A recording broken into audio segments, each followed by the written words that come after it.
So today is an action-packed class from Hanumanji.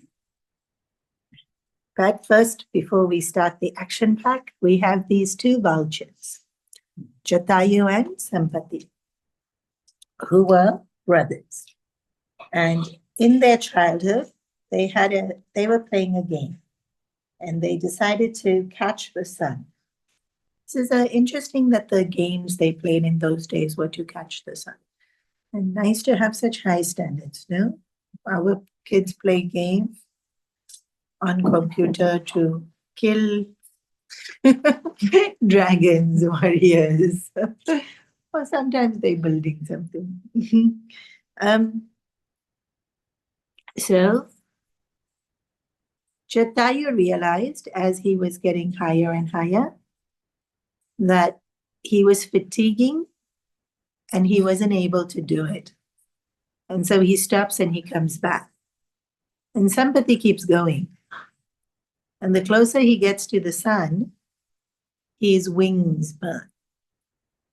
And so he could feel that his wings were burning, but he had this like a stubbornness or a spite or a vanity and so he keeps going until his wings are completely burned, and then he falls down. And he himself is narrating the stories to all the monkeys to explain why he is sitting here on the shores of the ocean and doesn't have wings and can't hunt and can't fend for himself and is now at the mercy of food coming to him and Bhagwan taking care of him. And he alone is narrating this, that he had become I'm not getting the right word, but when we have a desire and we're pursuing the desire and we can see ourselves hurting because of the desire, but the refusal to give it up. I guess it is stubbornness in a way, but we don't see it as ourselves as being stubborn. We see it as not quite an obsession. It, in a way, yes, because we're insistent on it, but in a way it's this, like, I can't give it up. This, of course we can, but the feeling is, I can't give it up. And actually we experience this, all of us have experienced it at one time in our life or the other, where there's this desire and we just keep going and we just keep going. And we can even see how it's hurting us. And of course, the simplest examples would be people who smoke or, overdo any kind of substance or food or something. But it would today it would be on our gadgets. We can see it hurts us and then we still can't give it up. But it will be things like more subtle things, maybe ambition in terms of career. If you're in one of those corporates and the environment can be quite unfriendly, and then you're constantly stressed and you're constantly suspicious of everybody's attention and intention, and it can really just ruin you. That to be in that environment of constant stress and constant competitiveness and constant watching your back, but you're not able to give up the desire. Or it could be with relationships, or it could be with everyone's telling every single logical advice, every single person who cares for your well-being is telling you this is not a good idea. This is not a good idea. This is not a good idea. Whether it be a new relationship, or you decide you're going to move countries, or you're going to,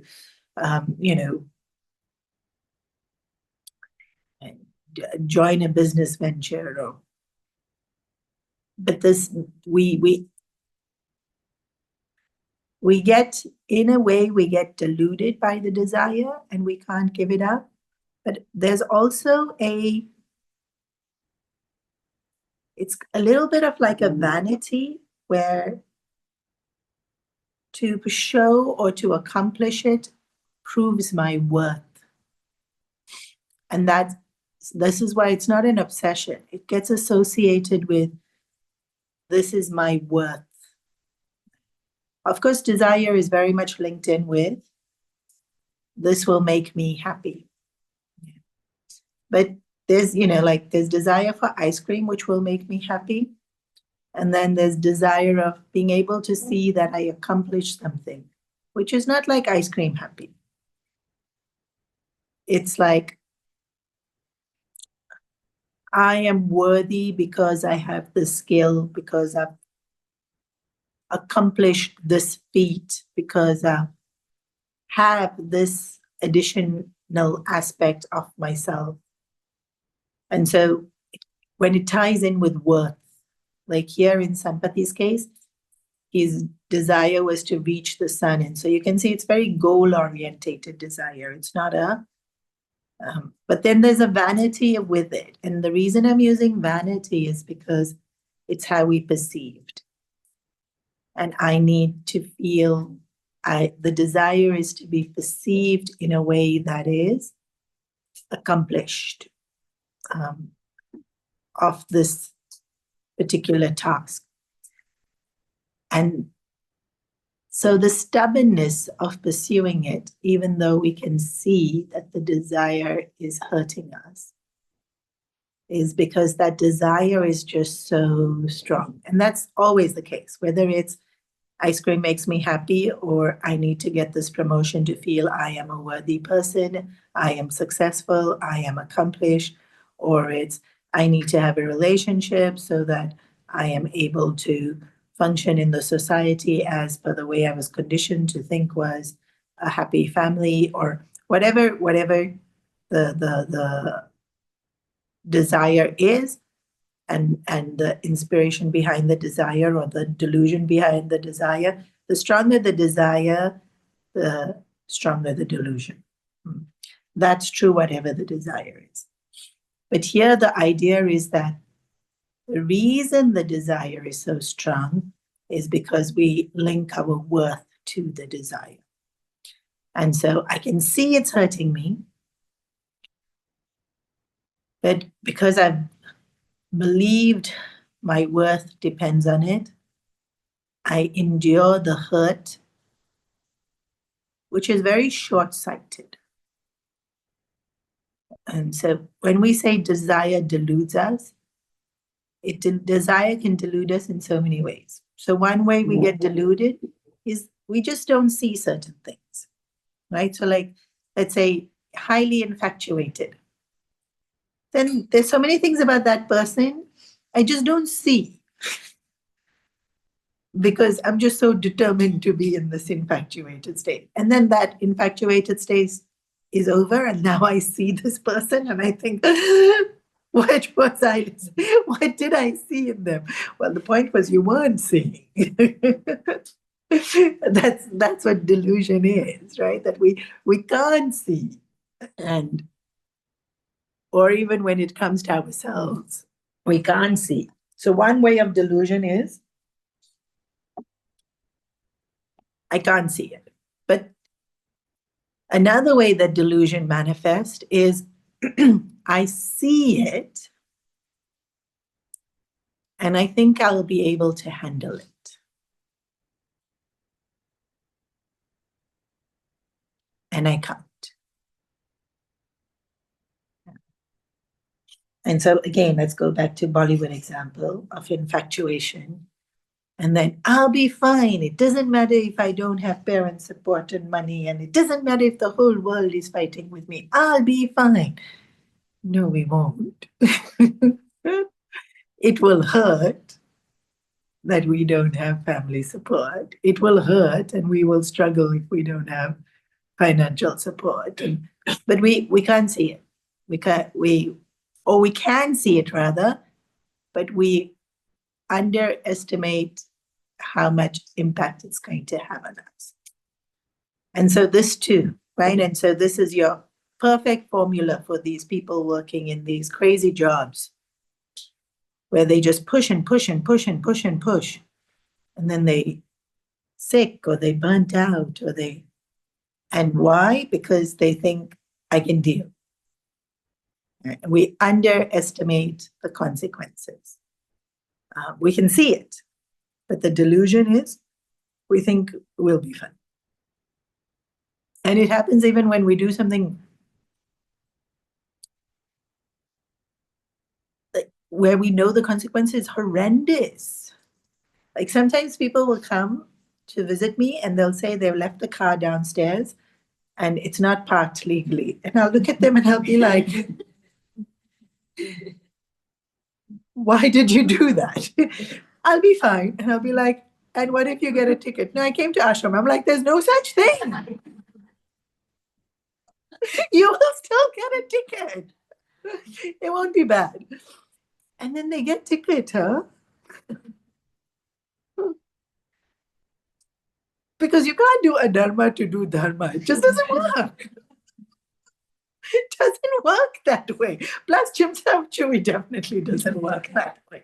Like, it's such a crazy, busy hub of the city. How will people not notice your car parked illegally?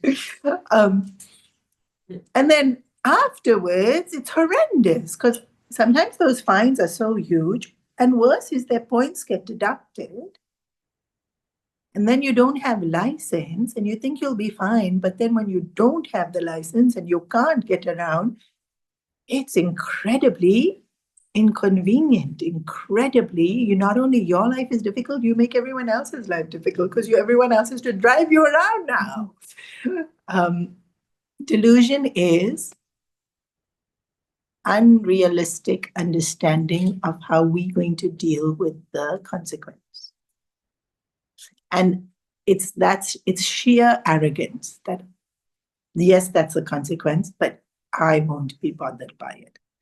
And this is Sampati, what Sampati was doing when he was flying into the sun. Because you can't fly into the sun. It's a mass of fire. It's going to burn you. And so he got burnt.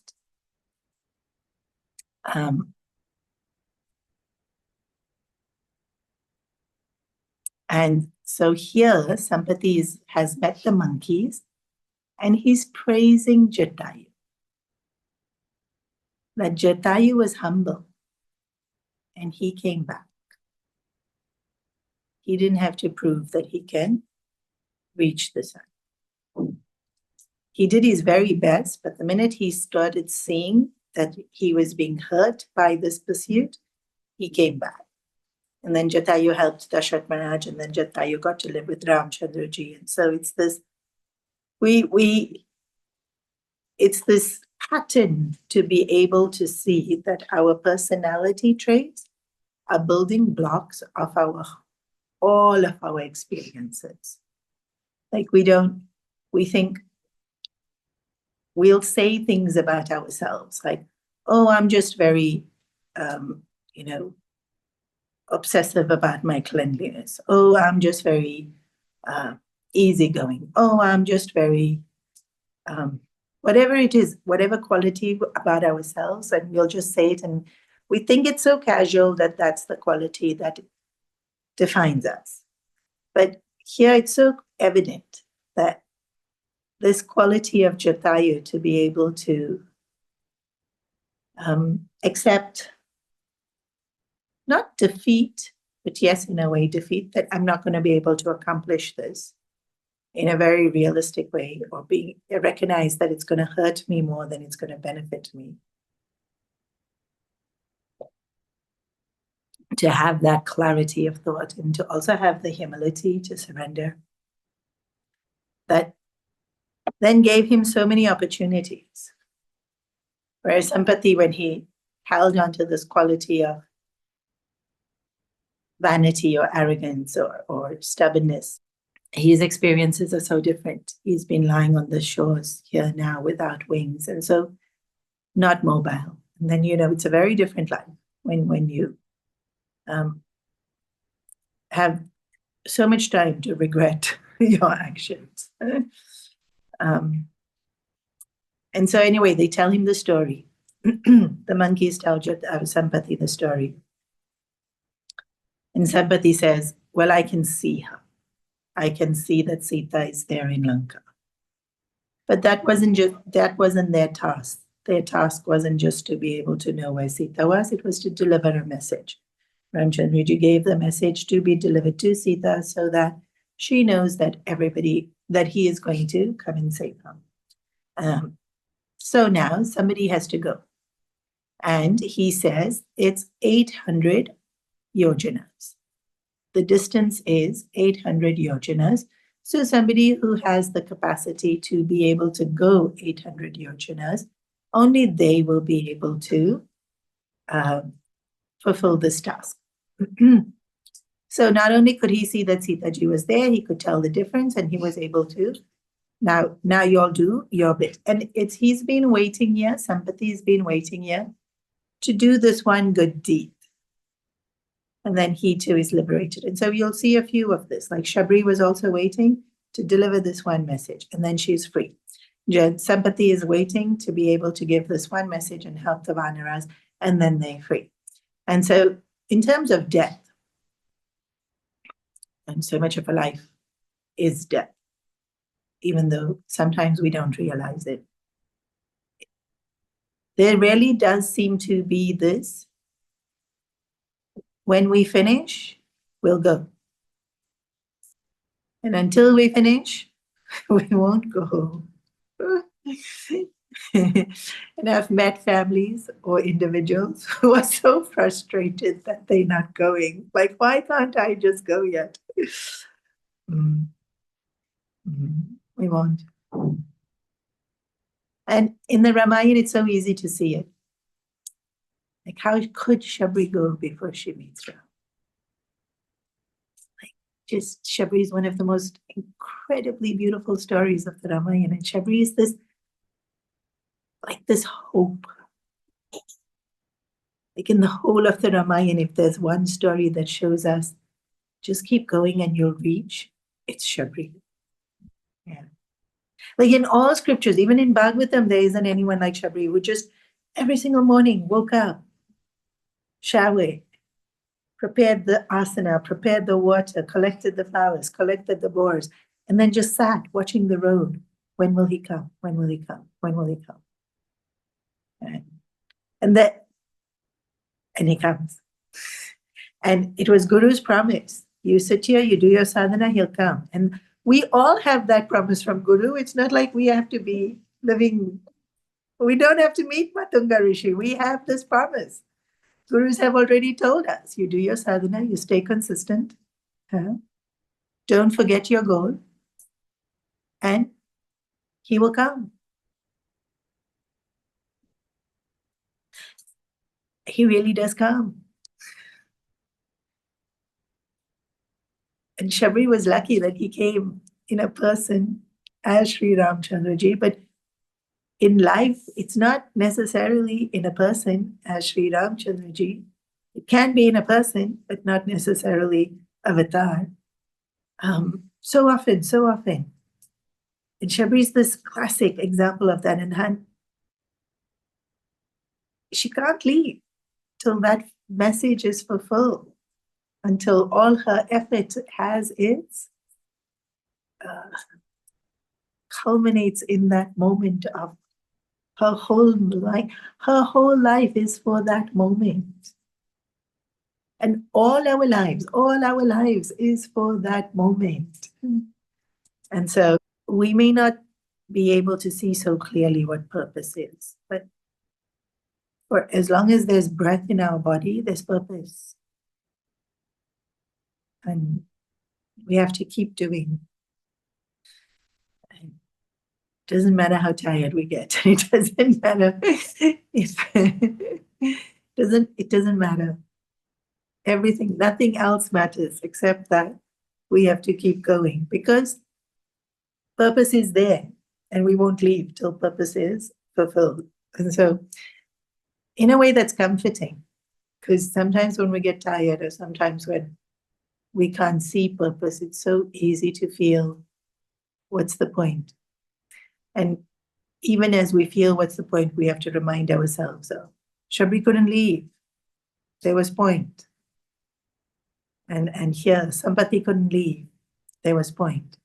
And what's my point? Doesn't matter.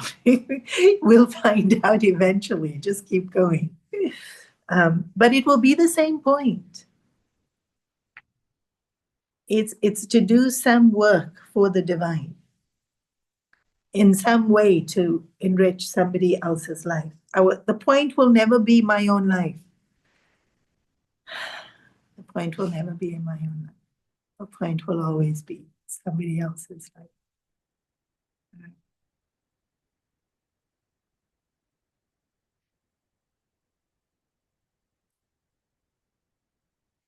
Remember once in some dialogue in some movie, I can't remember the context, but the line I always remember. And it was, miracles are not experienced, they are given. It's such an interesting thing to reflect.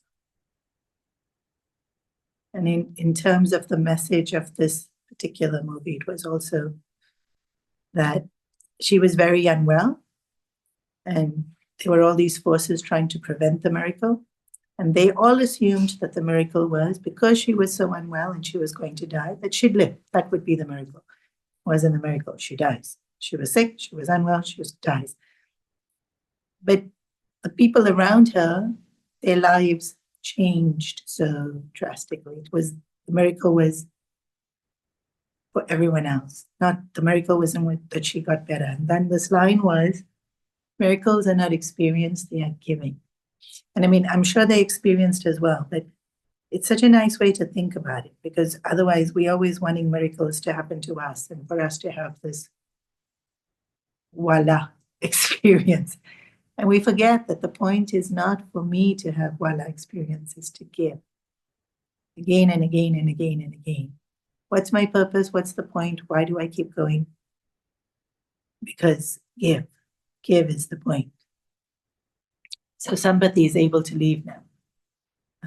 And now the monkeys are sitting around and they're thinking, okay, 800 yojanas we have to get to Lanka and be able to deliver this message to Sita. And so they all, it's very, very, it's interesting how a mood gets set in a group. If somebody starts boasting, I can do this, then the mood in the group is to boast. But the mood here was very defeatist.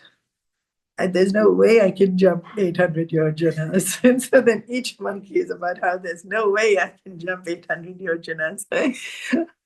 It's really the first person who talks really does set the mood in some ways, unless somebody is strong enough to then counter that mood. And then we have Jambavan, who's really old at this point. And he says, when I was young, never mind 800 yojanas, I could go around the whole world 3 times. But now I'm old. And in a way, he says it's because, like, what? You young people, you all should be able to do it. They all, and if you believe you can't, you can't. And so Angad, yeah, is very interesting. Angad is Bali's son. Bali was killed by Ramchandraji, and then Tara got moksha, and Angad was put in seva for Ramchandraji. So he didn't choose Ramchandraji. Mother and father said, here, Ramchandraji, take Angad. And so 800 yojanas have to be crossed, and Angad is like, not so inspired. And so he says, I can jump 800 yojanas, but then I can't jump back.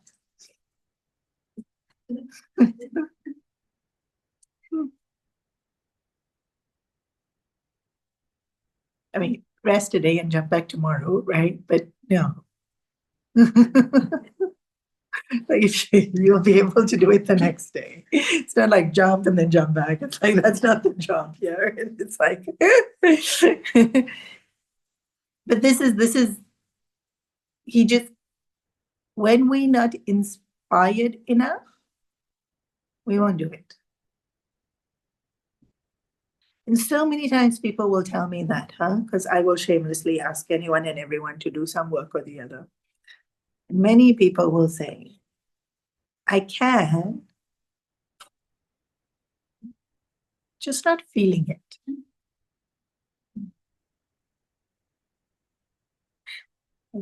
Just interesting how, so Angad has the capacity.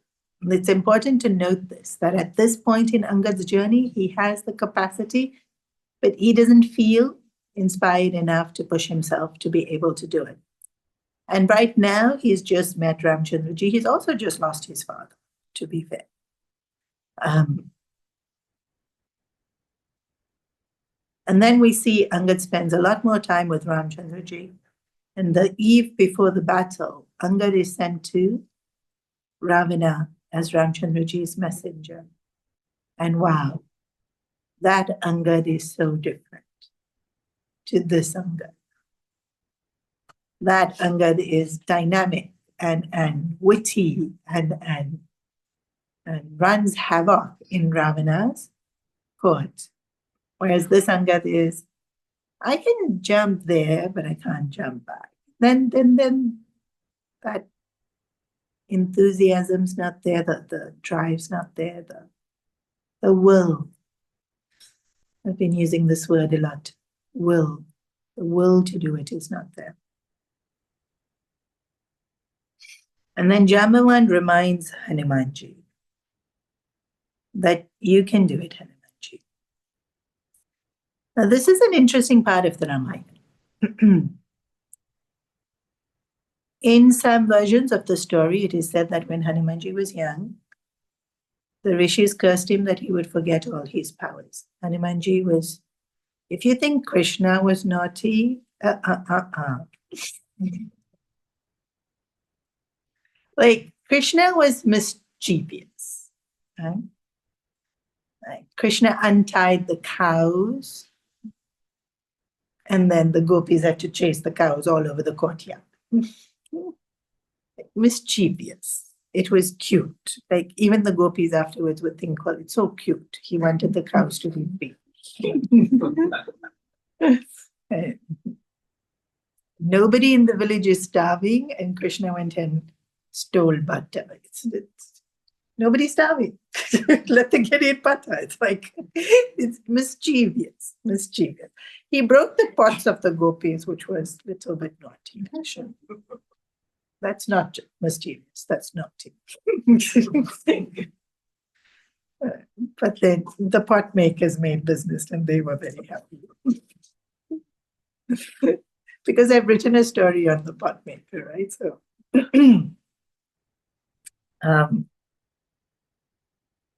but Hanumanji was really naughty, not mischievous, naughty. He used to take rishis who were meditating and put them on the branch of a tree. You're laughing. Now, if you wake up from meditation and you were meditating on the ground, you're all laughing. This poor rishi would land flat on his face. Terrible that you're all laughing.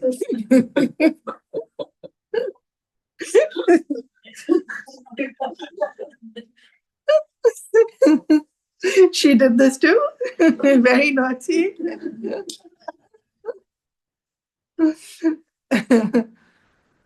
Hanumanji could eat.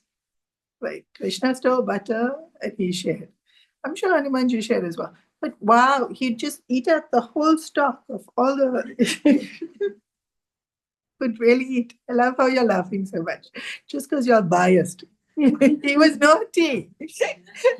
As a Bhaviyar teacher, I'm like, what to do with this kid? Which is exactly what the rishis thought. Now, what to do with this kid? And so they cursed him to forget all his powers. So he couldn't fly and carry rishis and put them on trees. Or at the end of a mountain. Buddhist monks do that. They meditate at the very end of a mountain so that you won't dare fall asleep. You have to be really committed to your meditation to do this. Dangerous. I mean, of course, these rishis were always very protected and blessed, but Hanumanji was naughty. So They made him forget all his powers. And at this point in time, they say, Jambavan reminds him that he has all these powers. So, scenario number one, he forgot. We're going to come back to this. Scenario number two is he doesn't forget. He sobers down because he realizes the rishis are really upset with him and maybe he's pushed himself too far. And kids will do that, right? They'll test how far they can push and then they come to a point of maturity at some point in time. And he is just listening, waiting.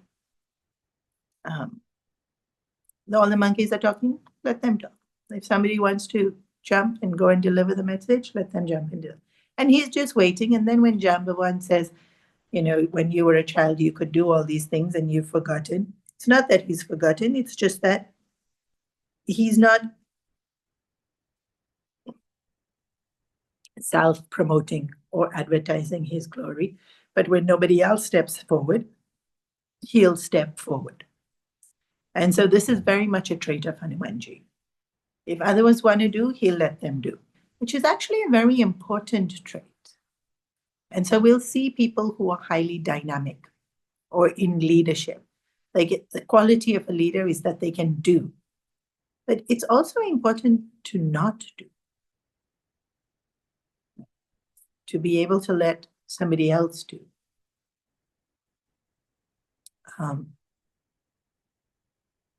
Even if I can do it. And even if I can do it better. And so this is why of all the qualities you can talk about Hanumanji, his humility is incredible. So he was simply waiting to make sure that nobody else wanted to do it before he does it. There was no forgetting, but there was this patience and also this very peaceful watching things unfold and stepping in only when he absolutely needs to. In scenario one, where he has forgotten his powers, then here symbolically, Jambavan is Brahmaji, but in this case, usually in the entire Ramayana, Hanumanji is Guru. But here, he has forgotten, and Jambavan, like a Guru, reminds him. Now, this is true for, again, all of us.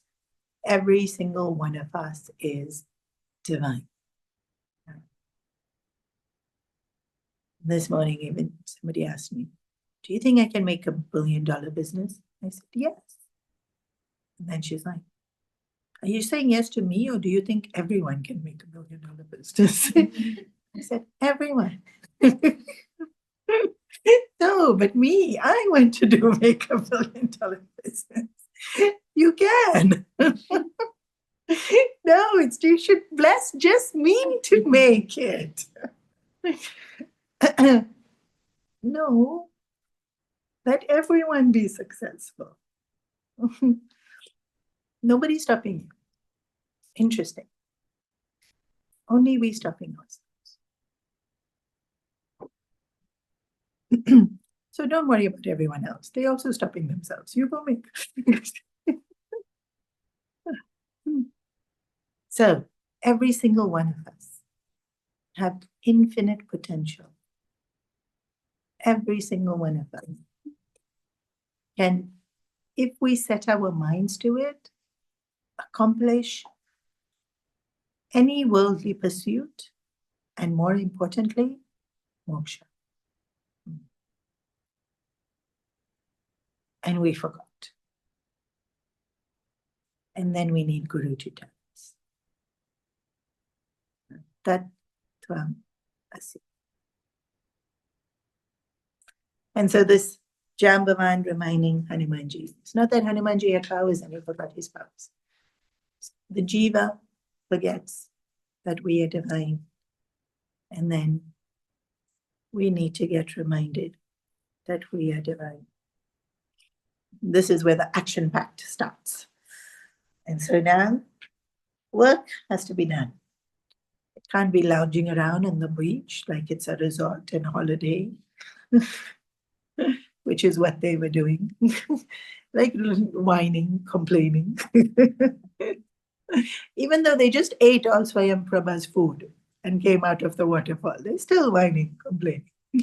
Human nature, I tell you, or in this case, monkey nature. So Hanumanji grows. So it's so beautiful. Guru tells Jiva, you are infinite and have infinite potential. And the very next moment, Hanumanji grows. In the Ramayana, it's a physical growing, but it's the minute we know, the minute we remember, our potential grows, our capacity grows, and our ability to live that potential grows. Hanumanji becomes huge.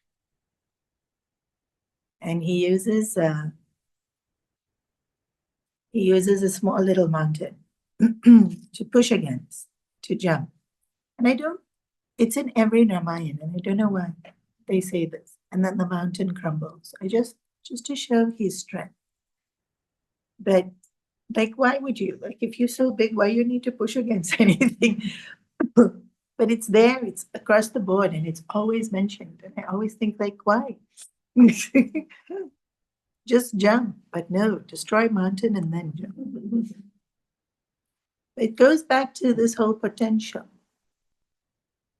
Like something, usually mountain so big.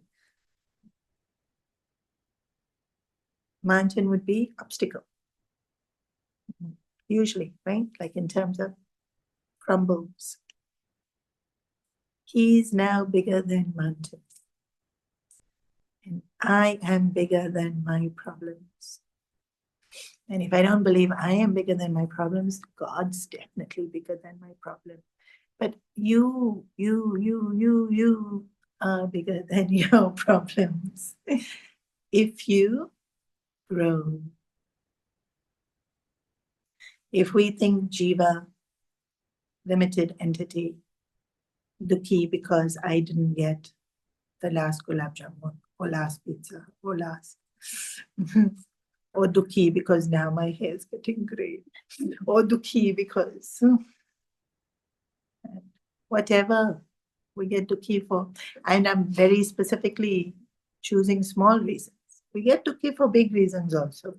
But those ones we usually cope with better. We don't cope with these small ones. We let them play too much importance in our mind. Small. We need to become big. But we allow the small things to make us small. That's the problem. We allow small things to make us small. Hanumanji became big. And then mountain crumbles. There has to be significance of that mountain crumbling. There has to be. And our mind becoming big, our thinking becoming opened, our faith becoming strong, our determination being firm, mountains will crumble. And then he says, Jai Shri Ram. It's very important we remember. He says this, Jai Shri Ram, as he sets off on this journey. Now what he's crossing is an ocean. Sure, it's not the entirety of the ocean, it's the ocean between India and Sri Lanka. That's big enough. It's ocean only. Somebody was asking me, when's my next trip? I love how Hong Kong people have come to so at peace with the fact that I travel. You look at your face. I said, no, only Chung Chao this weekend. And they were like, well, you're crossing the ocean. It's an overseas trip.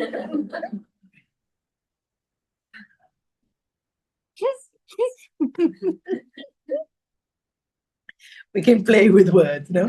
But actually, I was thinking about it. If we stand on the shores of Central, you can't see Chung Chao. we had to jump, like Hanumanji had to jump, it would be pretty far. Maybe that should be the weekend activity. No, jump. I'll see you at the hotel. I think it's further. Lanka to India is further, right? Much further, significantly further. But in a way, I'm trying to show perspective of it's not a small distance.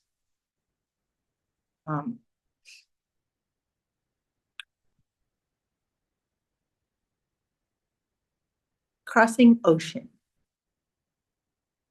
even though it's not such a big ocean in this case, ocean is always symbolic of samsara.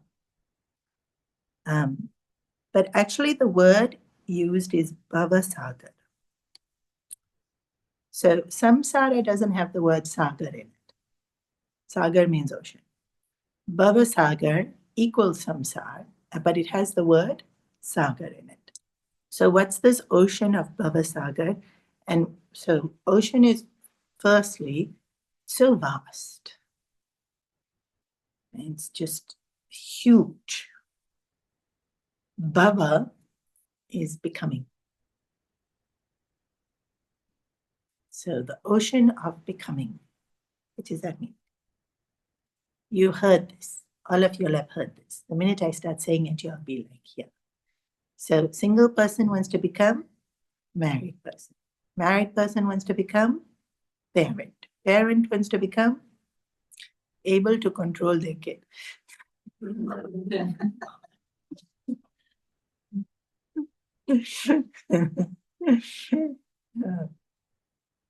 Oh, Gurudev used to say, married person, single person wants to become married, married person wants to become single. Maybe not all. We want to become. What do you want to become?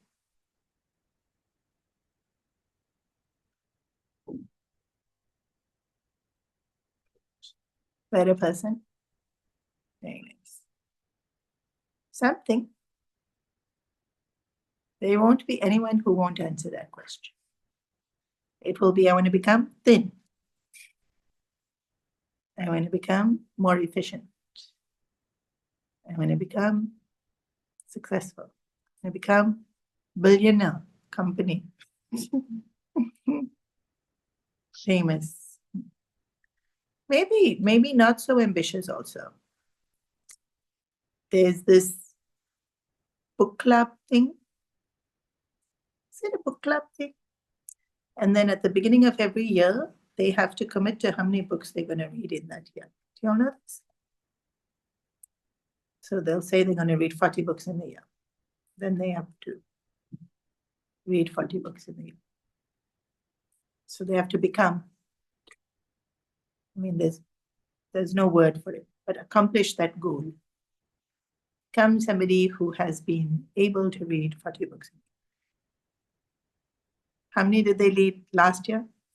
Maybe 35. That's still, we want to become. You read 35, no good. Sit quietly. No. Now I should read 40. Okay, read 40. Then next year, son getting married cannot read anything. Have to become mother-in-law. Have to become influencer on Instagram. Have to become owner of house. Have to become, it will be small. And then it doesn't end. Why is it Bhava Sagar? Bhava Sagar means we keep wanting to become someone who can meditate better, someone who can do japa single pointedly, someone who can keeps their room tidy. Small. Well, do japa single pointedly is not small. Keep room tidy, small. Someone who is more socially graceful, someone who is more connected, someone who is more Make list in your head. What are all the small things that you want to become? You'll be surprised. Easily, you'll be able to think of them. It will be all those lines that we even say, I know I should. We have this whole list of things we want to become. And then, if you become it, another quality will get added to the list. Bhava Sagar. It's the ocean of becoming. What's the problem? Why is that an ocean? Because our nature is to be. Just be. But if I'm busy becoming, then I can't be. So we have to cross this ocean, not swim in it. What we're doing now? Swimming. But treading water, we're not actually getting anywhere. Because the ocean can't be crossed when you're in it. It has to be crossed the way Hanumanji does it. You have to jump over it. You cannot enter it.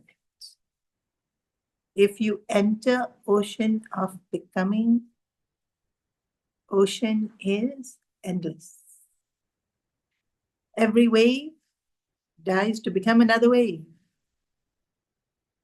There'll just be another one, and there'll just be another one. That story of that man standing on the shores of the ocean saying, I want to swim in the ocean, and then he's standing there for half an hour, and the friend said, I thought you want to swim in the ocean, and he said, yes, I do.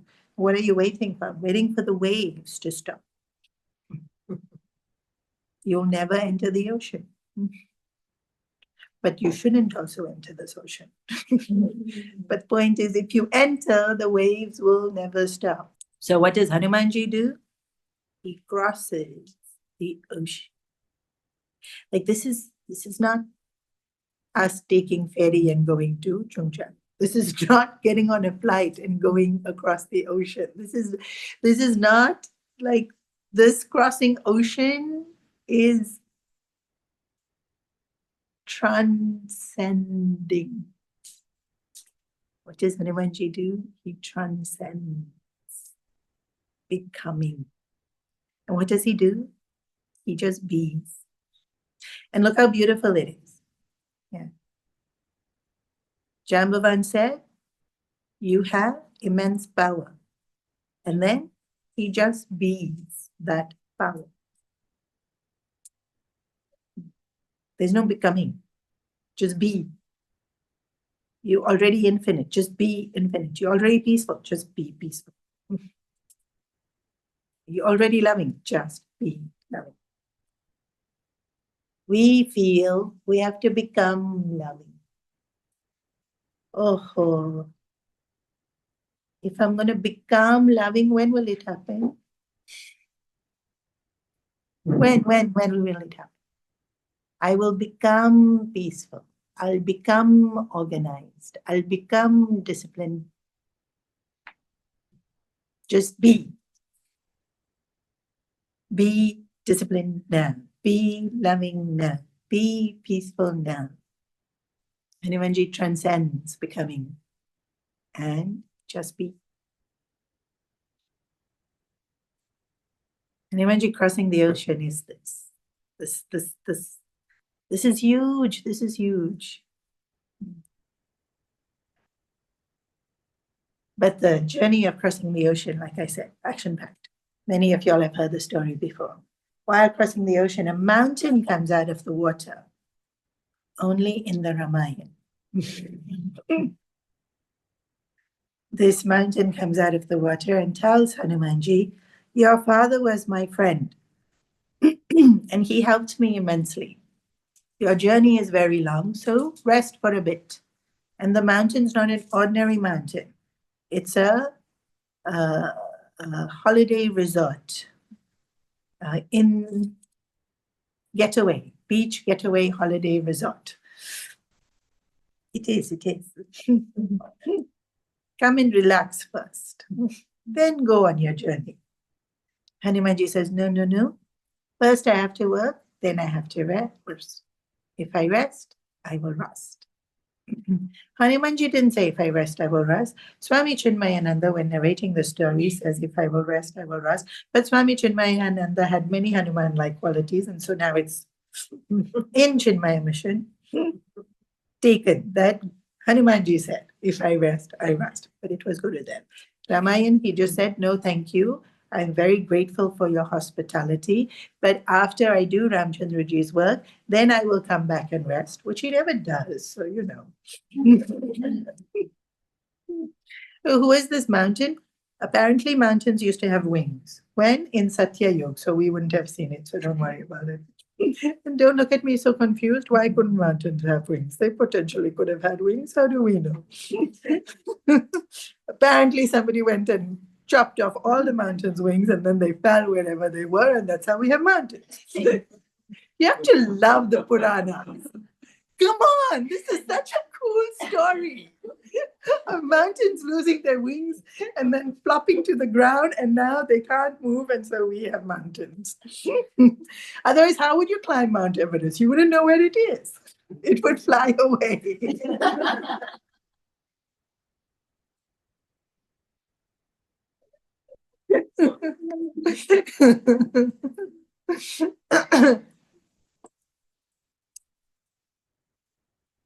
Is it true or not? If it's in the Puranas, it's in the Puranas. It could exist in a different dimension or in heaven or wherever. But the idea is, if we go back to mountains are firm and we see them as huge and unconquerable, maybe they're not as unconquerable as we think. If they used to have wings and they used to be able to move, maybe they themselves have their own problems. Often also, right? It's nice to think of life that way. We think of this person and we think this person is my problem. They have their own problems. You're laughing. Why are you laughing? It's such a nice point. So you are my problem, but actually, if I sit and think, you probably have your own, and I might be part of it. But point is, in the symbolism that Puja Gurudev gives is, when we start on this journey, any epic journey, I mean, here it's this epic journey too, of Guru finding lost Jiva and bringing them back to Ramchandraji. But any journey, we start on any journey. We want to run a marathon. We want to arrange a trip. We want to start a class. Then there'll be an obstacle. And one of the first obstacles that comes is, we'll just take a break. And then we'll start later. Another name is procrastination. Right? Like we just get started on something and then already time to take a break. How can that be? Like, when should I take a break then? When the task is finished. Interesting, no? And so what's our goal? Moksha. When do we get to take a break?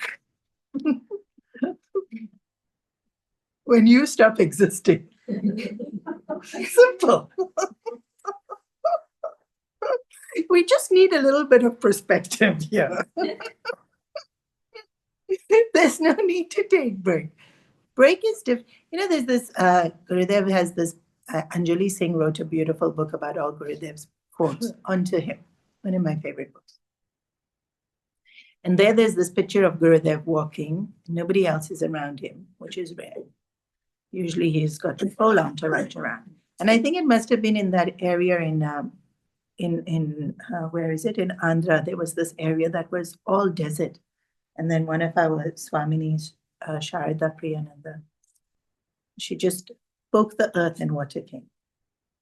It was like desert for years and years and years and years and years. And then, so it seems to like he was walking there because it looks like desert. And he's walking in the picture. But the quote underneath is,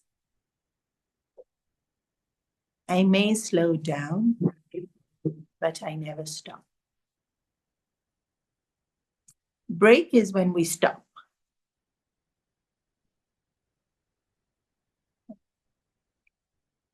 There's nothing wrong with having a break. But when I stop in my intention, in my doing, in my consistency, then it's very hard to start again. And so Gurudev's thing is like, if you need to, if you're tired, slow down, but don't stop. And this will manifest in many, many different ways, right? So sometimes with health, some days we're more energetic and some days we're less energetic. And so even with something as basic as doing steps, some days you can full charge ahead and get something like 15,000 done and barely break a sweat. And there's some days when you're really unwell and just walk really slow. But walk for half an hour. And then, of course, the same thing applies with japa. Some days the mind is so restless, so restless, so restless.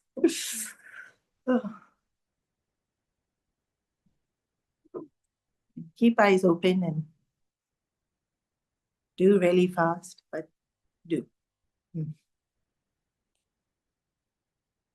Slow down, maybe the intensity or the duration, but don't stop. Don't ever stop. So this mountain coming out of the ocean is temptation to stop. Because we feel, oh, we've done so much. It's interesting how so much, what's the measure of so much? I've done so much. And so Hanumanji keeps going, having bid the mountain farewell. And then he meets the mother of snakes, Surasa. This is a fun story. She comes out of the ocean and she says, anybody who crosses this ocean has to pay tax. And your tax I have deemed is that you will become my dinner. Right. Hanumanji says, every creature has a right to eat. This doesn't get told enough. It's true, right? Every creature has a right to eat. But right now, I'm doing Ramchandraji's work. So you can't eat me. And then he says, after I finish the work, I'll enter your mouth willingly. And it's interesting how this pans out because he keeps this word. To the mountain, he said, I'll come and rest later. He doesn't keep this word. We shouldn't keep that word. I'll rest later we don't need to keep that promise. I'll indulge later, don't need to keep that promise. I'll insult this person later, don't need to keep that promise. Although apparently President Washington used to do this. His name is Washington, right? There was a president of America whose name was Washington. Whenever he wanted to reprimand someone, he'd delay it. So apparently even there was some civil war during his time. And there was this colonel or this captain of something, and he was careless, and something like 300 men died. And so he wrote this really harsh letter to this captain. And when his term was over, the letter was found in the file. He didn't send it. Right. Whenever he wanted to reprimand and postpone.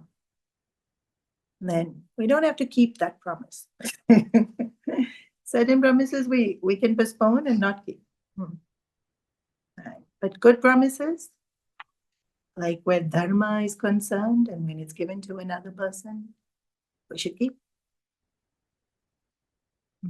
Like delayed gratification is a technique, then we don't actually have to give ourselves the indulgence. So Hanumanji tricked Mountain by saying later, and then he never goes back. But to Surasa, he says, every creature has a right to eat. Now that's dharma. I will willingly enter your mouth. So she opens her mouth. She says, nothing doing. You're entering my mouth now. what's nonsense you're doing Ramchandraji's work? No, no, no, no, I'm hungry now. And so she opens her mouth, he grows bigger. She opens her mouth bigger, he grows bigger. She opens her mouth bigger, he grows bigger. And then this goes on and on and on and on and on and on. And apparently he got so big that if he just topped over, he would have been in Lanka. But he gave his promise. I will willingly enter your mouth. So right then he thinks, wow, her mouth is so big. He shrinks so small. He flies into her mouth and he flies back out. By the time she closes, he's flown back out. And she was testing him. She didn't actually want to eat him. So he fulfilled his promise. And he also won the test. What was his test? Was he really determined to be able to do the job? So who is she? Life. Life will continuously test our determination, our persistence, our resilience. Life just keeps testing.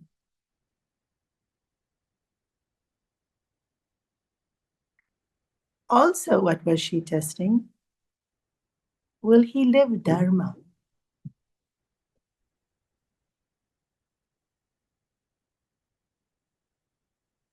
Every creature has an entitlement to food, is Dharma. He gives a promise to keep it, is Dharma. He's doing seva to fulfill the seva to Ramchandraji, Dharma. The monkeys are waiting for him. And that's life too, right? Life is just constantly testing us. Are we going to fulfill Dharma? Are we going to quit? Are we going to make excuses? Are we going to fulfill Dharma?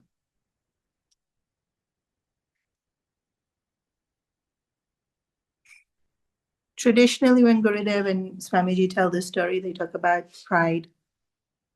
Our pride gets big, and then somebody else's pride gets big, and then our pride gets big, and then their pride gets big, and then it becomes a ego issue, is the word I hear very often now, because Chinmaya Mission seasoned devotees will all use this term. It becomes an ego issue. Normal people don't use this term. What does ego issue mean? I want to be right. And you should give me attention and what's man? Importance. Respect. You should give me respect. Yeah. Ego issues. Who is going to be given more importance and respect? Who is the one that's going to kowtow first, bow down first? Usually seen as the loser.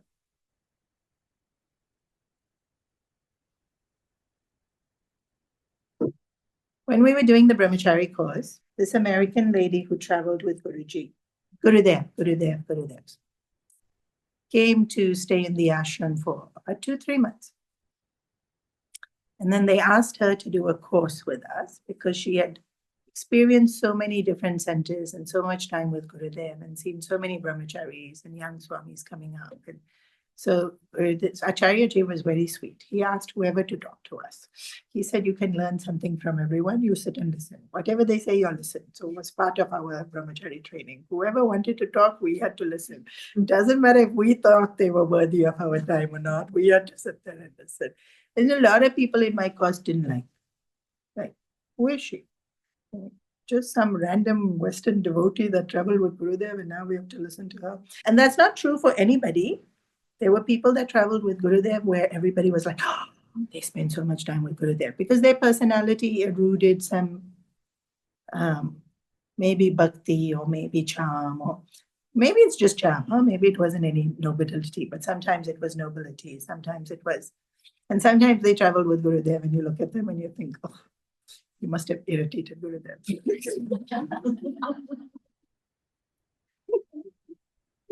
Anyways, we have lots of judgments in our heads. And it's a good thing we don't say all of them.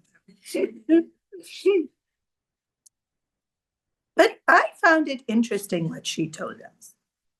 She said, so many brahmacharis, swamis, or just people in general, these are the three most important things you all have to say, and every one of you have to say it. So at least you say it once in your life, then the second time you say it, it will be easier.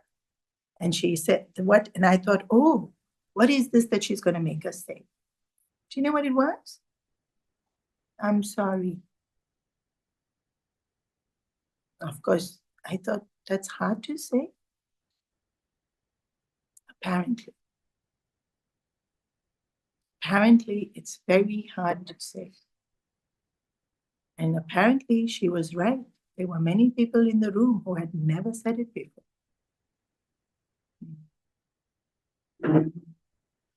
And then the second thing she asked us to say was, thank you. Yeah. I mean, everybody has their experiences, and some people didn't find it very beneficial, but I thought it incredibly beneficial. But maybe that was cultural. I'm sorry is not cultural.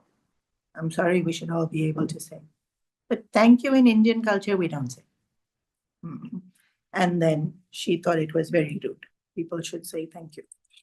But that's a cultural difference. So from her point of view, it's don't be so arrogant that you can't say thank you. Which I get, but maybe not everyone got it. And then the third thing she made us say was, I don't know. This also I can understand why it was a hard thing to say. I don't know. Actually, it's so easy to say.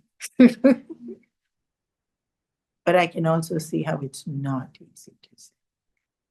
Especially when you hold a position where people expect you to know. Ego issues. If I'm sorry is hard to say, it is an ego issue. If thank you is hard to say, it is an ego issue. And if I don't know is hard to say, it is an ego issue.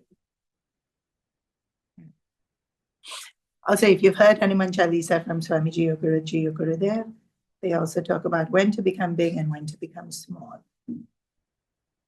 It's beautifully explained in Guruji's commentary of the Hanuman Chalisa, so I won't elaborate on it. And then Hanumanji is still crossing the ocean. We'll give him time to cross. It takes a while. We have to finish class. I've gone over time.